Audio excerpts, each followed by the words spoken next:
Oke teman-teman netizen, terutama anak muda, saya ada di Bukit Lawang, Lawang Park.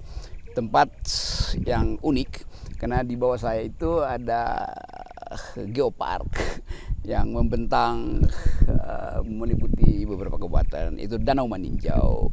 Dan kalau kita ngomong tentang Danau Maninjau, kita ingat Buya Hamka yang rumahnya itu persis di pinggir tebing, di pinggir danau itu. Dan Buya selalu mengingatkan kita betapa pengetahuan itu bisa diperoleh secara otodidak.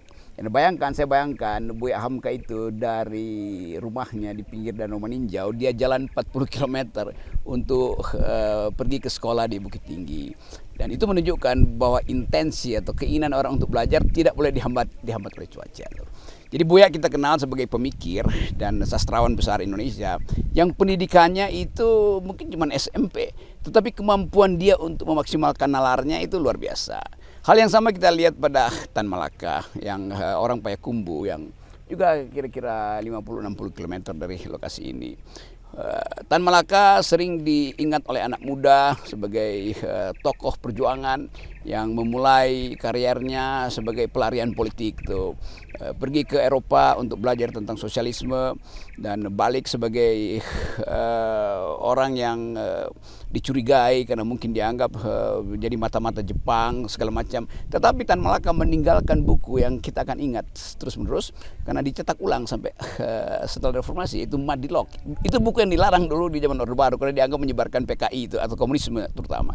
Padahal itu buku yang mengajarkan cara berpikir logika, cara memulai percakapan dengan menduelkan argumen yang kita sebut sebagai dialektika, cara untuk melihat fungsi dari materi itu dalam upaya untuk membebaskan manusia dari metafisika yang membuat kita tidak mampu untuk berpikir rasional. Jadi Tan Malaka adalah juga tokoh dari Sumatera Barat. Kita ingat ada Sultan Syahrir, orang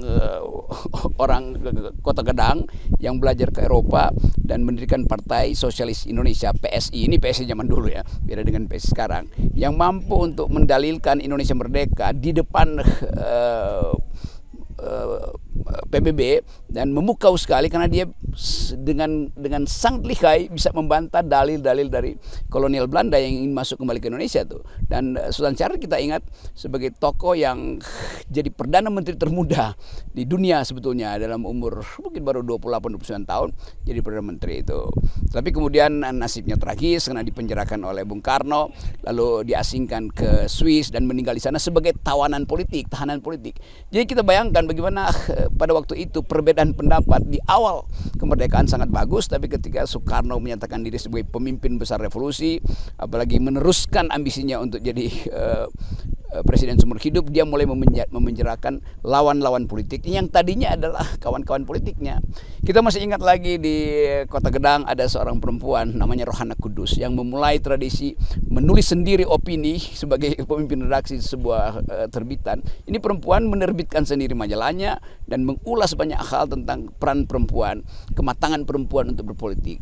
Jadi koran-koran awal sebelum merdeka ini sudah ada di pikiran perempuan-perempuan Bukit Tinggi atau Kota Gedang sebetulnya. Siapa lagi tokohnya? Haji Agus Salim yang terkenal dengan satirenya itu, yang pernah saya terangkan bahwa satu waktu Haji Agus Salim sedang dalam debat politik, lalu dia diolok-olok mengikuti wajahnya yang ada jenggot yang kelihatan seperti kambing, lalu lawan politiknya mulai menghina dia. Mbak Haji Agus Salim dengan tenang mengatakan, teman-teman, saya diundang di forum manusia, kenapa ada kambing di belakang sana? Dan itu sebetulnya satir yang datang dari kekuatan berpikir tuh. Dan sekali lagi kita berterima kasih karena tradisi berdebat itu diajarkan oleh Haji Agus Salim. Nah, Haji Agus Salim diingat orang sebagai salah seorang diplomat Indonesia yang mampu untuk mendukkan dengan kelihayannya diplomat asing. Siapa lagi yang mesti kita sebut ya?